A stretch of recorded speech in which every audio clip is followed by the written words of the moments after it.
Selamat siang. Ya, saya menyampaikan selamat salam Ibu untuk kelas 81. Selamat siang. Kelas 82. Selamat siang. Kelas 83. Selamat siang. Kelas 84. Selamat siang.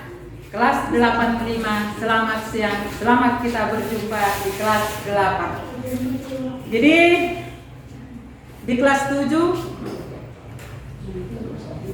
kita sudah sama-sama belajar mengenai pelajaran bahasa Indonesia. Biasanya kita mulai itu setiap belajar, Ibu selalu mengingatkan Mas PPK. Kita berdoa dulu, kita nyanyikan Mas PPK. Itu penguatan pendidikan karakter. Karena kita sudah lama tidak berjumpa, mulai bulan 3 sampai saat ini, Ibu mengingatkan supaya bagaimana karaktermu, Ibu bangun kembali karaktermu di dalam belajar, ya, di dalam belajar. Jadi salah satu Ibu ingatkan kembali nyanyiannya Mas PPK itu, Gerakan Nasional Revolusi Mental Membangun Karakter Generasi Gemilang. Jadi sampai di situ ingatkan. Jadi gerakan nasional itu membangun karakter kalian, membangun karaktermu untuk menjadi generasi gemilang, menuju kebangkitan generasi emas bagi manusia Indonesia. Jadi membangun, membangkitkan supaya kamu menjadi generasi emas. Kalau dalam kehidupan ini, emas yang paling tertinggi. Membentuk emas pun harus bekerja kuat, bekerja keras, di tempat. Jadi mulai pelajaran di kelas 8 ini, anak-anak kami, Ibu percaya kamu harus menempa dirimu sendiri. Seperti di referennya, kamu harus mandiri. Ya, harus mandiri. Kalau mandiri, ambil sendiri kerjamu. Ambil sendiri bagaimana caramu untuk belajar supaya kamu lebih pintar, maju menjadi generasi gemilang. Itu contoh Ibu nyanyikan nanti, ingatkan kembali, dan kamu nyanyikan nanti di rumah sebelum kamu belajar bahasa Indonesia di kelas 8. Ya, referennya.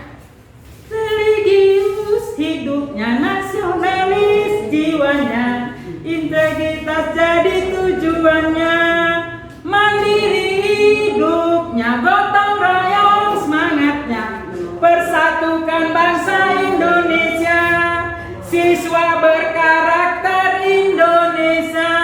Jadi sebelum kita memulai pelajaran kita, Ibu mengharapkan walaupun kita dari jarak jauh, kamu di rumah, kami di sekolah, Ibu percaya kamu pasti giat belajar. Jadi kamu harus menjadi hidup mandiri. Kalau hidup mandiri, walaupun kita belajar jarak jauh dari, kamu harus bisa belajar dengan sungguh-sungguh di rumah. Ada buku paket sudah disediakan. Baiklah, untuk pelajaran kita, pelajaran ajaran baru 2020, tahun 2020 sampai tahun 2021 di kelas 8. Untuk bab pertama pelajaran kita adalah berita seputar Indonesia. Jadi kalau cerita berita kita sudah tahu ini, ya, berita seputar Indonesia, sekitar Indonesia ini. Jadi kalau berita ada yang lalu, ada suatu peristiwa yang saat ini terjadi. Baiklah, jadi tujuan pembelajaran kita saat ini, tolong diperhatikan anak-anak Ibu. Ibu sangat rindu melihat wajah kalian. Tapi sekarang pada saat ini wajah Ibu lah lihat. Ya, untuk suatu kekuatan bagimu belajar dengan sungguh-sungguh di rumah. dengan kami guru-gurumu memberikan tugas melalui daring ini. Ya, harus kamu kerjakan, harus semangat hidupmu. Ingat lagu tadi dan tolong kamu nyanyikan sebelum kamu belajar. Baiklah anak ibu, jadi tujuan pembelajaran kita saat ini yang pertama, kamu mampu menjelaskan pengertian berita. Setelah kita belajar, kamu membaca melalui buku paket ini nanti atau mendengarkan berita, kamu harus tahu apa itu pengertian berita. Yang kedua, tujuan pembelajaran, kamu mampu, peserta didik harus dapat mampu mengidentifikasi unsur-unsur teks berita dan menyimpulkan isi berita yang didengar dan dibaca. Lah, anak-anak ibu yang ibu rindukan, yang ibu sayangi, apa itu teks berita? Jadi kalau kita ketahui berita yang teks berita di sini sudah jelas kamu lihat di situ. Berita itu merupakan pemberitahuan. Apa yang diberitahukan? Peristiwa atau kejadian. Baik peristiwa itu yang sedang terjadi ataupun yang sudah terjadi. Itulah berita. Sekali lagi, teks berita adalah merupakan pemberitahuan kepada khalayak. Kalau khalayak itu termasuklah kamu, termasuk siapa yang membaca, siapa yang mendengarkan, itulah khalayak. Ya, tentang peristiwa atau kejadian yang sedang atau yang sudah terjadi. Jadi anak-anak ibu kelas 81 sampai 85, berita apa yang sudah terjadi, yang sudah diberitakan dan bahkan masih diberitakan, itulah masa pandemi COVID-19 sampai saat ini. Jadi dengan ini ingat protokol kesehatan untuk menjaganya. Ya, anak-anak ibu di rumah, ya ingat, jangan sembarangan, laksanakan itu demi menjaga kesehatan kita. Dan mari kita mendoakan supaya virus COVID-19 ini sirna tanpa kita ketahui dengan kuasa Tuhan. Jadi anak ibu yang baik, yang tetap belajar di rumah, semangat. Jadi ciri-ciri berita yang baik.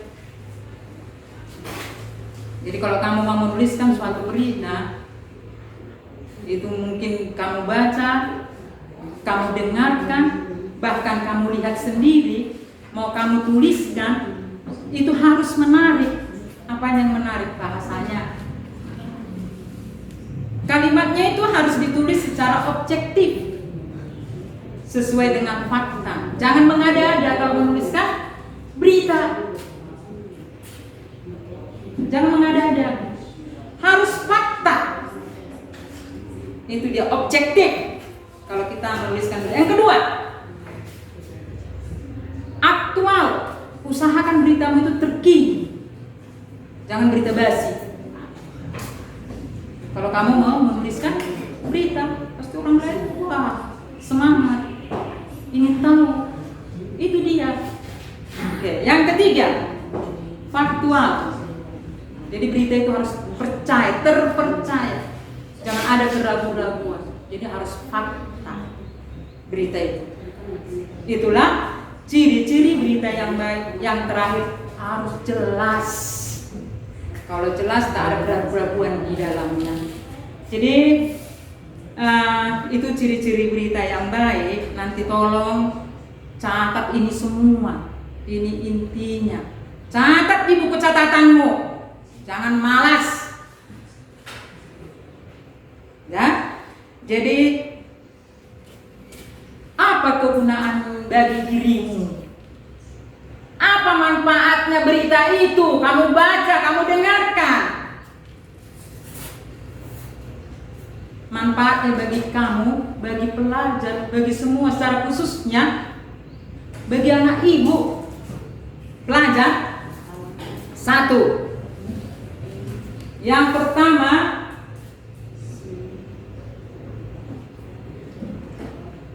itu sumber ilmu pengetahuan bagi kamu. Ya, sumber ilmu pengetahuan. Jadi berita itu sumber ilmu. Yang kedua, dengan membaca berita menambah wawasanmu. Menambah wawasanmu. Ingat itu. Dengan ini rajin mendengarkan berita, rajin membaca berita. Jangan seperti ibu sukanya sinetron, tapi ibu dengar-dengar juga nyanyi. Ibu dengar-dengar juga, makanya tahu ibu kejadiannya ini. Kalau sinetron memang mata ibu melotot itu membacanya, melotot.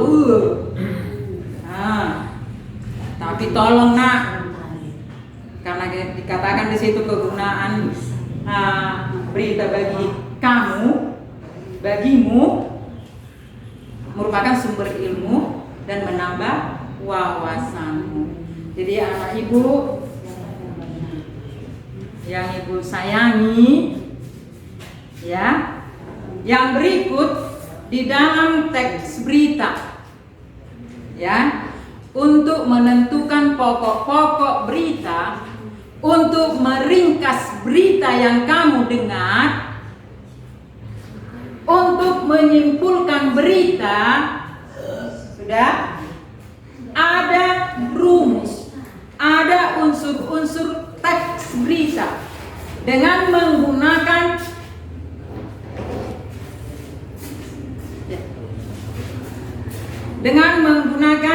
rumus 5W tambah 1H, ya, 5W tambah 1H.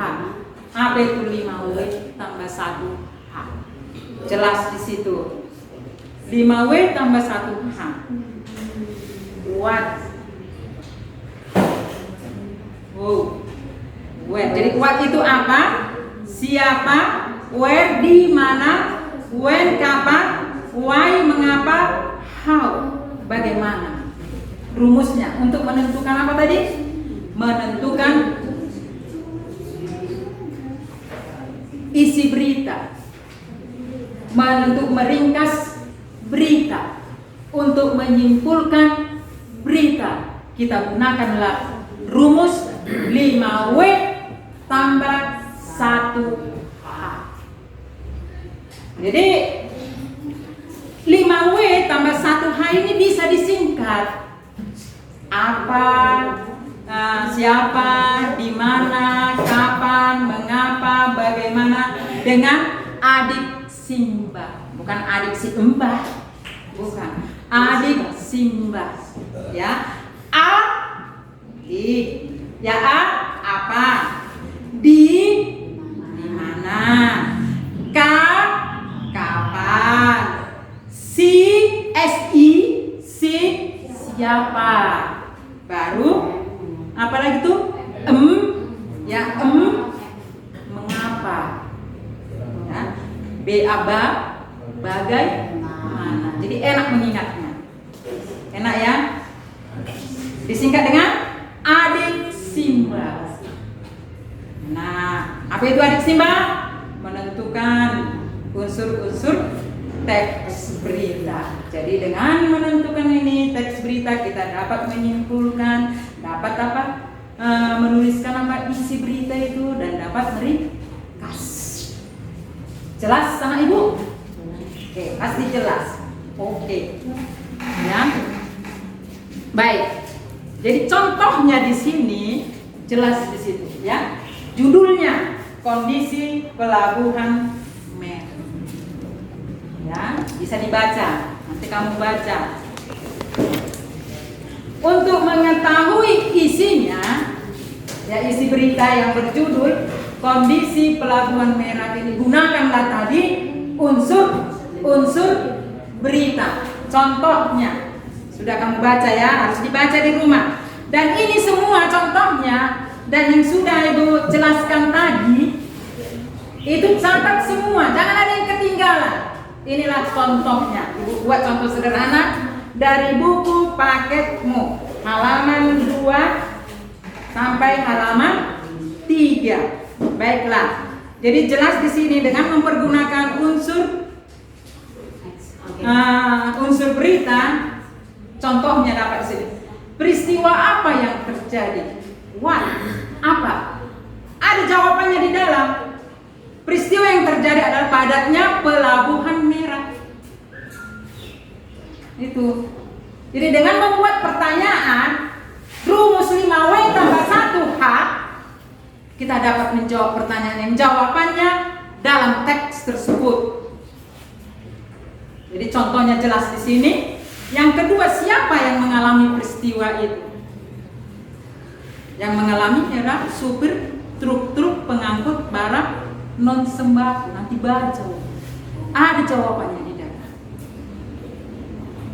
Yang ketiga, di mana peristiwa itu terjadi? Ya maaf, tulisannya seharusnya di mana? Karena di situ kata depan. Sudah kita pelajari di kelas 7. Ya, penulisan di dengan kata berikutnya itu harus terpisah. Diingat itu kembali pelajaran ya mengenai kebahasaan. Oke, kita lanjut. Di mana peristiwa itu terjadi? Di pelabuhan penyeberangan. Yang keempat, kata kapan. Pertanyaan kata kapan. Kapan peristiwa itu terjadi? 10 hari menjelang Lebaran, yaitu Sabtu 15 sampai bulan 11. Ada di dalamnya. Jadi dengan mempergunakan unsur tadi, kita dapat mengetahui pokok-pokok berita. Kita dapat menyimpulkan. Kita dapat menyimpulkan isi. Kita dapat meringkas suatu berita. Jadi yang kelima, mengapa peristiwa itu terjadi? Jadi anak ibu nanti baca jelas di sini contohnya. Ya, jelas di sini contohnya. Jadi walaupun penjelasan singkat dengan contoh, ada contoh di dalam buku itu, nanti semua tulis. Catat, jangan malas. Ini catat dulu semua. Ya, catat semua. Baru ada tugas yang ibu berikan. Ya, tugas ibu berikan. Ini bolehlah ibu beri waktu untuk kamu lakukan 2 minggu. Kemarin seharusnya kemarin ibu memberikan pembelajaran. Jadi hari Selasa ibu nggak tahu tanggalnya. Masuk Selasa, saya tunggu sampai di situ batas. Ya, tugasnya. Oke. Jadi tugasnya kamu lihat buku paketmu. Halaman 5 sampai dengan halaman 6. Memang hebat kalau lihat halaman 5. Wih, dengarnya ya kan? Mana ini di halaman 5? Pasti kamu membukanya itu kali Bu Junta ini. Tadi saya nggak memperkenalkan diri ya. Si Ibu yakin pasti kamu kenal. Ibu yang paling tua. Oke. Lihat halaman 5. Ya, dari situ nanti kamu lihat. Walaupun di situ nanti ada secara kata berdiskusi, tidak ada kata berdiskusi karena kita pun dia dirumahkannya. Berarti kerja sendiri. Ya, ada kata-katanya ya. Jadi ibu bacakan di situ tugasnya, bacalah berita yang pernah kamu baca. Ya. Yang pernah kamu baca, berarti yang udah kapanpun itu beritanya boleh. Itu artinya. Bacalah berita yang pernah kamu baca dengan baik. Ambil yang pernah. Ibu yakin kamu suka membaca berita. Ibu yakin kamu suka membaca berita dari surat kabar, dari manapun. Ibu yakin. Jadi baca. Berarti kamu tulis lagi nanti contohnya ya. Temukan unsur-unsur berita seperti contoh. Ya, seperti contoh yang sudah ibu buat. Begitulah caramu menentukan unsur-unsur berita. Rumusnya tadi 5W tambah 1H. Ya. Jadi bagian C termasuk itu halaman 6, 1, 2, 3. Nanti kamu baca, kamu lihat. Kerjakan itu nak 2 minggu loh waktunya. Tapi Ibu minta sampai hari Selasa terakhirnya. Selasa ke Selasa.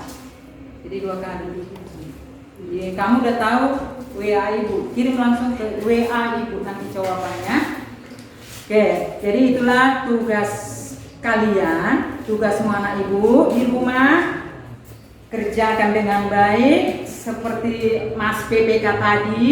Semangat ya, jadi generasi gemilang, semangat hidupmu ya, semangatlah kamu belajar di rumah. Jadi sekali lagi sebagai kesimpulannya anak Ibu, dengan menggunakan unsur-unsur berita itu kamu dapat mengetahui, menentukan pokok-pokok berita yang kamu dengar. Kamu dapat menyimpulkan isi berita, baru bisa kamu meringkas. Baca, gunakan unsur tadi 5W tambah 1H, baru meringkas. Itulah dia kesimpulannya. Jadi terima kasih anak Ibu.